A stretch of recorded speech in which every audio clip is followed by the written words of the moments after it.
Today on Brick Fever, we're going to be taking a look at Dom's charger, and this is what's on the block for a review today.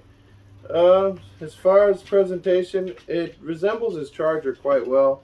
I liked the build. It was a good 3.5 hours. Everything about this is very basic. I know it was all black charger. They got the blower, they got the belt, fully functioning timing belt. That's pretty nice. But as you can see, no real exposure to what is going on in the window here. No windows to see the mechanics. You got the open rear end suspension. This is your wheelie bar right here. And the driveline does, this little drive shaft they got, that you can see that turn, but that's pretty basic as far as mechanics. They did get some key details correct. The wheelie bar, I guess you could say, comes from the pulling the shifter lever down, but it's hard to get to. And then that's a display. It's really just a display piece. That's how you present it, full display. To function, you can steer it in the back here. Here's your steering control. I did kind of like this compared to doing the Lamborghini, because this is only the second Technic I've built. The Lamborghini, you steered with the steering wheel, and as heavy as that piece was, it was not possible to actually like maneuver that vehicle around. Granted, adding that piece would definitely take away from its actual realistic shape, but I did think that that was a cool feature. I can actually drive and steer this. Now, you're going to take a look at the interior. There's nothing going on. Extremely barren. They just use a single plate for the dash. You do have your fire extinguisher, which was very authentic. And even the doors, like they just left, they could have put, made this plate here the right size and made it 2 plates here. You would have had a nice flush surface. Why'd they leave that fully exposed? Your door handle is never going to be like that. So they kind of cut some corners for sure. Maybe the guy had to get it done and the deadlining was yesterday and he just had to rush and skip some steps. I don't know.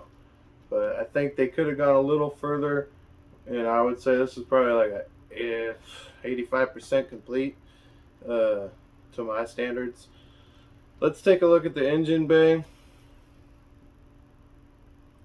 Here we've got the pistons are functioning when you steer it or when you move it. The belt does work. That's really cool. They tied the air into the springs, which is, it works, but they didn't really do anything as far as piping or anything that would be on the engine like some of the other builds. And then these 2 studs, they just use 2 studs to keep this deck flush here, which works for the hood. The driver's side, they just a very basic seat. Steering wheel doesn't even, no Mopar emblem, nothing. Would have been nice to have like a center horn emblem instead of just leaving that stud empty. And again, same thing with the doors. Now as far as the back is concerned, the trunk works. It's got 2 nitrous bottles inside. Your taillights are slick here under the trunk, but they got the 2x1 slant studs to make it a smaller surface in there. The bumpers are very realistic. You got your printed California plate. Or no, that is a sticker. I stand corrected.